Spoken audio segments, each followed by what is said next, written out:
ꯂꯥꯛꯆꯔꯤ ꯑꯍꯥꯟꯕꯗ ꯃꯔꯨꯑꯣꯏꯕ ꯄꯥꯎꯁꯤꯡ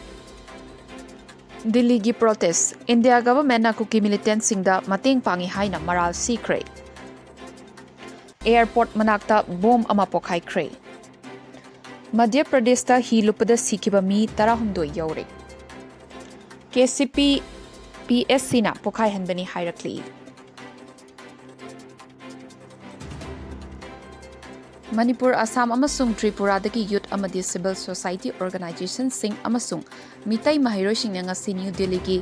ꯖꯟꯇꯔ ꯃꯟꯇꯔꯗ ꯈꯣꯡꯖꯪ ꯆꯪꯁꯤꯟꯈꯤꯕꯒ ꯂꯣꯏꯅꯅ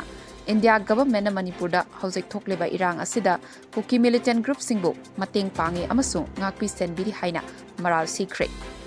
ꯏꯪ 2016ꯒꯤ ꯃꯦ 3ꯗ ꯃꯅꯤꯄꯨꯔꯗ ꯏꯔꯥꯡ ꯊꯣꯛꯄ ꯍꯧꯈꯤꯕꯒꯤ ꯆꯍꯤ 3 ꯃꯄꯨꯡ ꯐꯥꯔꯛꯄꯒ ꯏꯔꯣꯏꯅꯅ 3rd ꯃꯦ ꯑꯣꯔꯒꯅꯥꯏꯖꯤꯡ ꯀꯃꯤꯇꯤꯒꯤ ꯕꯦꯅꯔ ꯃꯈꯥꯗ ꯈꯣꯡꯖꯪ ꯑꯗꯨ ꯆꯪꯁꯤꯟꯈꯤꯕꯅꯤ ꯈꯣꯡꯖꯪ ꯑꯗꯨ ꯃꯅꯤꯄꯨꯔ ꯁ꯭ꯇꯨꯗꯦꯟꯠꯁ ꯑꯦꯁꯣꯁꯤꯌꯦꯁꯟ ꯗꯤꯜꯂꯤ ꯃꯁꯥꯠ Manipur innovative youth organisation Delhi ꯃꯌꯣꯟ ꯌꯨꯅꯥꯏꯇꯦꯗ ꯀꯛꯆꯤꯡ ꯁ꯭ꯇꯨꯗꯦꯟꯠꯁ ꯌꯨꯅꯤꯀꯥꯁ TMP ꯃꯅꯤꯄꯨꯔ ꯅꯤꯉꯣꯜꯁ ꯌꯨꯅꯥꯏꯇꯦꯗ ꯄ꯭ꯔꯣꯒ꯭ꯔꯦꯁꯤꯚ ꯏꯅꯤꯁꯤꯌꯦꯇꯤꯚ ꯅꯨꯄꯤ ꯂꯤꯛꯂꯝ ꯉꯥꯛꯄ Meitei heritage society Delhi Manipur society ꯗꯦꯃꯥꯁ ꯋꯥꯔꯜ ꯃꯩꯇꯩ ꯀꯥꯎꯟꯁꯤꯜ ꯑꯁꯥꯝ ꯇ꯭ꯔꯤꯄꯨꯔꯥ ꯃꯩꯇꯩ ꯑꯄꯨꯟꯕ ꯂꯨꯞ ꯗꯤꯜꯂꯤ ꯑꯃꯁꯨꯡ ꯗꯤꯜꯂꯤ ꯃꯩꯇꯩ ꯀꯣꯑꯣꯔꯗꯤꯅꯦꯇꯤꯡ ꯀꯃꯤꯇꯤ DMCCꯅ ꯄꯨꯟꯅ ꯁꯤꯟꯗꯨꯅ ꯆꯠꯊꯈꯤꯕꯅꯤ ꯂꯨꯞꯁꯤꯡ ꯑꯁꯤꯒꯤ ꯑꯄꯨꯟꯕ ꯆꯦꯔꯣꯜ ꯑꯃꯗ ꯏꯪ 2016ꯒꯤ ꯃꯦ 3ꯗ ꯈꯨꯠꯂꯥꯏ ꯃꯇꯤꯛ ꯆꯥꯅ ꯄꯥꯏꯕ ꯀꯨꯀꯤ ꯃꯤꯂꯤꯇꯦꯟꯠ ꯒ꯭ꯔꯨꯞꯁꯤꯡꯅ ꯇꯣꯔꯕꯨꯡ ꯏꯀꯧ ꯃꯣꯔꯦ ꯑꯃꯁꯨꯡ ꯆꯨꯔꯆꯥꯟꯄꯨꯔ ꯃꯩꯇꯩ ꯈꯨꯜꯁꯤꯡꯗ ꯆꯞ ꯃꯥꯟꯅꯕ ꯃꯑꯣꯡꯗ ꯑꯦꯇꯦꯛ ꯇꯧꯕ ꯍꯧꯈꯤ ꯑꯦꯇꯦꯛ ꯆꯠꯊꯕ ꯍꯧꯔꯛꯄꯗꯒꯤ ꯍꯧꯅ ꯁꯦꯀ꯭ꯌꯨꯔꯤꯇꯤ ꯐꯣꯔꯁꯁꯤꯡ ꯑꯃꯁꯨꯡ ꯄꯨꯂꯤꯁꯅ ꯃꯤꯆꯝ ꯃꯤꯌꯥꯝꯕꯨ ꯉꯥꯛꯁꯦꯟꯕ ꯉꯝꯈꯤꯗꯦ ꯂꯣꯏꯅꯅ ꯃꯤꯇꯩꯁꯤꯡꯅ ꯃꯁꯥ ꯉꯥꯛꯊꯣꯛꯆꯅꯕ ꯃꯁꯥ ꯍꯣꯠꯅꯖꯈꯤ ꯏꯔꯥꯡ ꯑꯁꯤꯅ ꯃꯔꯝ ꯑꯣꯏꯔꯒ ꯃꯤꯇꯩ 200 ꯍꯦꯟꯅ ꯍꯥꯠꯈ꯭ꯔꯦ 38ꯅ ꯊꯤꯕ ꯈꯪꯗꯅ ꯂꯩꯔꯤ ꯌꯨꯝ 3,000 ꯍꯦꯟꯅ ꯃꯩ ꯊꯥꯗꯣꯛꯈ꯭रे ꯑꯃꯁꯨꯡ ꯂꯥꯏꯁꯪ 230 ꯑꯃꯥꯡ ꯑꯇꯥ ꯊꯣꯛꯍꯟꯈ꯭रे ꯂꯥꯟꯖꯦꯟꯅꯔꯕ ꯃꯤꯇꯩ ꯂꯤꯁꯤꯡ ꯀꯌꯥ ꯆꯍꯤ 3 ꯍꯦꯟꯅ ꯔꯤꯂꯤꯐ ꯀꯦꯝꯞꯁꯤꯡꯗ ꯆꯪꯖꯐꯝ ꯂꯧꯗꯨꯅ ꯂꯩꯔꯤ ꯍꯥꯏꯔꯤ ꯉꯁꯤꯒꯤ ꯈꯣꯡꯖꯪ ꯑꯗꯨꯗ DMCCꯒꯤ ꯀꯟꯚꯦꯅꯔ ꯗꯣꯛꯇꯔ ꯁꯦꯔꯥꯝ ꯔꯣꯖꯦꯁꯅ ꯃꯤꯇꯩꯁꯤꯡꯗ ꯑꯍꯥꯟꯕ ꯑꯣꯏꯅ ꯆꯠꯊꯔꯛꯄ ꯑꯦꯇꯦꯛ ꯑꯗꯨꯗ ꯁꯁꯄꯦꯟꯁꯟ ꯑꯣꯐ ꯑꯣꯄꯔꯦꯁꯟ ꯁꯨꯒꯤ ꯑꯦꯒ꯭ꯔꯤꯃꯦꯟꯠꯀꯤ ꯃꯈꯥꯗ ꯂꯩꯔꯤꯕ ꯃꯤꯂꯤꯇꯦꯟꯠꯁꯤꯡ ꯌꯥꯎꯈꯤ ꯍꯥꯏꯈꯤ ꯃꯤꯇꯩ ꯍꯦꯔꯤꯇꯦꯖ ꯁꯣꯁꯥꯏꯇꯤꯒꯤ ꯏꯂꯤꯖꯥꯕꯦꯠ ꯈꯨꯃꯂꯝꯕꯝꯅ ꯒꯚꯔꯟꯃꯦꯟꯠꯅ ꯀꯟꯁꯇꯤꯇ꯭ꯌꯨꯁꯟꯗ ꯄꯤꯔꯤꯕ ꯍꯛꯁꯤꯡ ꯉꯥꯛꯄ ꯉꯝꯗ꯭ꯔꯦ ꯑꯃꯁꯨꯡ ꯏꯔꯥꯡ ꯑꯁꯤ ꯃꯈꯥ ꯇꯥꯅ ꯍꯦꯟꯅ ꯆꯥꯎꯊꯣꯔꯛꯄ ꯌꯥꯏ ꯍꯥꯏꯈꯤ ꯃꯁꯥꯠꯀꯤ ꯄ꯭ꯔꯦꯁꯤꯗꯦꯟꯠ ꯂꯟꯆꯦꯟꯕꯤ ꯎꯔꯨꯡ ꯄꯨꯔꯦꯜꯅ ꯁꯦꯟꯇꯔꯅ ꯏꯔꯥꯡ ꯑꯁꯤ ꯂꯥꯛꯁꯤꯟꯅꯕ ꯍꯣꯠꯅꯕꯒꯤ ꯃꯑꯣꯡ ꯑꯁꯤ ꯃꯅꯤꯄꯨꯔꯒꯤ ꯃꯜꯇꯤꯀꯜꯆꯔꯦꯜ ꯐꯦꯕ꯭ꯔꯤꯛ ꯊꯨꯒꯥꯏꯔꯦ ꯍꯥꯏꯅ ꯃꯔꯥꯜ ꯁꯤꯈꯤ ꯃꯌꯣꯟꯒꯤ ꯄ꯭ꯔꯦꯁꯤꯗꯦꯟꯠ ꯒꯨꯟꯆꯦꯟꯕ ꯌꯦꯡꯈꯣꯝꯅ ꯃꯅꯤꯄꯨꯔꯒꯤ ꯅꯍꯥꯔꯣꯜꯁꯤꯡꯅ ꯁ꯭ꯇꯦꯠ ꯑꯁꯤꯒꯤ ꯇꯦꯔꯤꯇꯣꯔꯤꯌꯦꯜ ꯏꯟꯇꯦꯒ꯭ꯔꯤꯇꯤ ꯉꯥꯛꯅꯕ ꯃꯈꯥ ꯇꯥꯅ ꯂꯦꯞꯈꯤꯒꯅꯤ ꯍꯥꯏꯈꯤ ꯃꯅꯤꯄꯨꯔꯒꯤ ꯄ꯭ꯔꯦꯁꯤꯗꯦꯟꯠ ꯅꯨꯄꯤꯒꯤ ꯄ꯭ꯔꯦꯁꯤꯗꯦꯟꯠ ꯔꯟꯖꯅꯥ ꯂꯣꯡꯖꯝꯅ ꯃꯅꯤꯄꯨꯔꯒꯤ ꯏꯔꯥꯡꯗ ꯁꯦꯟꯇꯔꯅ ꯇꯨꯃꯤꯟꯅ ꯂꯩꯁꯤꯜꯂꯤꯕ ꯑꯁꯤ ꯕꯤꯛꯁꯤꯠ ꯚꯥꯔꯠꯀꯤ ꯋꯥꯈꯜꯂꯣꯟꯒꯤ ꯑꯣꯟꯅꯕꯅꯤ ꯍꯥꯏꯈꯤ ꯖꯁꯇꯤꯁ ꯌꯥꯎꯗꯅ ꯁꯥꯟꯇꯤ ꯂꯥꯛꯄ ꯑꯣꯏꯊꯣꯛꯂꯣꯏ ꯍꯥꯏꯅ ꯂꯤꯛꯂꯝ ꯉꯥꯛꯄꯒꯤ ꯖꯤꯇꯦꯟ ꯍꯧꯕꯤꯖꯝꯅ ꯐꯣꯡꯗꯣꯛꯈꯤ ꯗꯦꯃꯥꯁ ꯌꯨꯅꯤꯀꯥꯁ ꯑꯁꯥꯝ ꯇ꯭ꯔꯤꯄꯨꯔꯥ ꯃꯩꯇꯩ ꯑꯄꯨꯟꯕ ꯂꯨꯞꯀꯤ ꯃꯤꯍꯨꯠꯁꯤꯡꯅ ꯚꯤꯛꯇꯤꯝ ꯑꯣꯏꯔꯤꯕꯁꯤꯡꯗ ꯑꯆꯨꯝꯕ ꯋꯥꯌꯦꯜ ꯐꯪꯍꯟꯅꯕ ꯑꯃꯁꯨꯡ ꯂꯥꯟꯖꯦꯟꯅꯔꯤꯕꯁꯤꯡꯕꯨ ꯈꯨꯟꯗꯥ ꯂꯩꯇꯥꯍꯟꯅꯕ ꯗꯤꯃꯥꯟ ꯇꯧꯈꯤ ꯀꯨꯀꯤ ꯃꯤꯂꯤꯇꯦꯟꯠ ꯒ꯭ꯔꯨꯞꯁꯤꯡꯗ ꯃꯇꯦꯡ ꯄꯤꯕ ꯈꯨꯗꯛꯇ ꯂꯦꯞꯀꯗꯕꯅꯤ ꯃꯤꯂꯤꯇꯦꯟꯠ ꯅꯦꯠꯋꯔꯛꯁꯤꯡ ꯃꯨꯠꯊꯠꯂꯨ ꯂꯣ ꯑꯦꯟ ꯑꯣꯔꯗꯔ ꯍꯟꯖꯤꯟꯍꯜꯂꯨ ꯚꯤꯛꯇꯤꯝꯁꯤꯡꯗ ꯑꯀꯛꯅꯕ ꯃꯇꯝꯒꯤ ꯃꯅꯨꯡꯗ ꯖꯁꯇꯤꯁ ꯐꯪꯍꯜꯂꯨ ꯑꯃꯁꯨꯡ ꯃꯅꯤꯄꯨꯔꯗ ꯁꯥꯟꯇꯤ ꯍꯟꯖꯤꯜꯍꯟꯅꯕ ꯑꯆꯦꯠꯄ ꯐꯤꯔꯦꯞ ꯂꯧꯗꯨꯅ ꯊꯕꯛ ꯇꯧꯒꯗꯕꯅꯤ ꯍꯥꯏꯅꯁꯨ ꯂꯨꯞꯁꯤꯡ ꯑꯁꯤꯅ ꯗꯤꯃꯥꯟ ꯇꯧꯈꯤ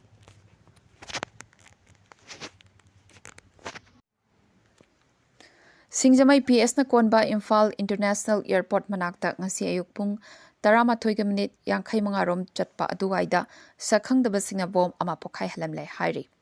ꯄꯨꯂꯤꯁꯇꯒꯤ ꯐꯪꯕ ꯄꯥꯎꯅ ꯍꯥꯏ ꯕꯣꯝ ꯑꯗꯨ ꯃꯥꯂꯣꯝ ꯑꯋꯥꯡ ꯂꯩꯀꯥꯏꯗꯒꯤ ꯇꯦꯔꯤꯇꯣꯔꯤꯌꯦꯜ ꯑꯥꯔꯃꯤ ꯀꯦꯝꯞ ꯃꯅꯥꯛꯀꯤ ꯃꯣꯡꯐꯝꯒꯤ ꯍꯦꯛ ꯃꯃꯥꯡꯗ ꯄꯣꯈꯥꯏꯈꯤꯕꯅꯤ ꯕꯣꯝ ꯄꯣꯈꯥꯏꯈꯤꯕ ꯑꯗꯨꯗ ꯊꯣꯏꯗꯣꯛꯄ ꯑꯁꯣꯛ ꯑꯄꯟꯗꯤ ꯌꯥꯎꯈꯤꯗꯦ ꯍꯥꯏꯔꯤ ꯕꯣꯝ ꯑꯗꯨ ꯃꯇꯧ ꯀꯔꯝꯅ ꯄꯣꯈꯥꯏꯍꯟꯈꯤꯕꯅꯣ ꯍꯥꯏꯕꯗꯨ ꯃꯈꯥ ꯇꯥꯅ ꯊꯤꯖꯤꯟꯅꯕ ꯁꯤꯡꯖꯃꯩ PSꯅ ꯀꯦꯁ ꯑꯃ ꯂꯧꯈꯠꯈ꯭ꯔꯦ ꯍꯥꯏꯔꯤ ꯉꯁꯤ ꯑꯌꯨꯛ ꯃꯙ꯭ꯌ ꯄ꯭ꯔꯗꯦꯁꯀꯤ ꯖꯕꯜꯄꯨꯔ ꯗꯤꯁꯇ꯭ꯔꯤꯛꯇ ꯂꯩꯕ ꯚꯥꯔꯒꯤ ꯗꯥꯝꯗꯒꯤ ꯆꯍꯤ 5ꯗ ꯉꯥꯏꯔꯤꯕ ꯅꯨꯄꯥ ꯃꯆꯥ ꯑꯃ ꯑꯃꯁꯨꯡ ꯃꯍꯥꯛꯀꯤ ꯃꯈꯨꯔꯥꯒꯤ ꯍꯛꯆꯥꯡ 2 ꯐꯪꯈꯤꯕꯒ ꯂꯣꯏꯅꯅ ꯀ꯭ꯔꯨꯖ ꯕꯣꯠ ꯂꯨꯞꯈꯤꯕꯗꯒꯤ ꯂꯩꯈꯤꯗꯕꯒꯤ ꯃꯤ ꯃꯁꯤꯡ ꯑꯁꯤ 18 ꯁꯨꯔꯦ ꯍꯥꯏꯅ ꯄꯨꯂꯤꯁꯅ ꯐꯣꯡꯗꯣꯛꯈ꯭ꯔꯦ ꯍꯤ ꯑꯗꯨ ꯆꯥꯎꯔꯥꯛꯅ ꯆꯍꯤ 10 ꯔꯣꯝ ꯁꯨꯔꯕꯅꯤ ꯑꯃꯁꯨꯡ ꯁ꯭ꯇꯦꯠ ꯇꯨꯔꯤꯖꯝ ꯗꯤꯄꯥꯔꯠꯃꯦꯟꯠꯅ ꯆꯂꯥꯏꯕꯅꯤ ꯍꯤ ꯑꯗꯨ ꯍꯧꯈꯤꯕ ꯁꯒꯣꯜꯁꯦꯟ ꯅꯨꯃꯤꯠꯇ ꯂꯥꯛꯈꯤꯕ ꯅꯣꯡꯂꯩ ꯅꯨꯡꯁꯤꯠꯇ ꯂꯨꯞꯈꯤꯕꯅꯤ ꯃꯌꯨꯔꯥꯝ ꯆꯍꯤ 5 ꯑꯃꯁꯨꯡ ꯈꯝꯔꯤꯌꯥꯗ ꯂꯩꯕ ꯑꯣꯔꯗꯤꯅꯥꯟꯁ ꯐꯦꯛꯇꯔꯒꯤ ꯑꯦꯝꯄ꯭ꯂꯣꯌꯤ ꯃꯍꯥꯛꯀꯤ ꯃꯈꯨꯔꯥ Kamras Chaurakna Chahi Yankai Asi Dam Asi Isingda Taukalakpadagi Laukatle Haina Poliski Vargi Sub Divisional Officer Anjul Ayang Misrana Pauge Agency Asida Haiki Mangkiba Mi Tarahumdoi Maki Masak Maming Kang Mangamle Hauzik Masing Tiba Loire Hakchang Singadu Government Gi Hospital Amada Postmortem Gitamak Thakre Haidi Agradagi Army Divers Kun National Disaster Response Force State Disaster Response Force amasung local divers sing yauna thiba humbagi thabak adu chathakibani haina police na haiki thawdok adugi matungda vessel aduda masak khanglaba passenger nifumathoi gi manungda kunipan rescue tokre haina police na haiki boarding point mayada install tawba CCTV footage adugi matung inna mi nifu humdoi hi aduda tongkhatkiba ui adubu passenger nifumathoidi hauzik fawbada confirm tawre haiki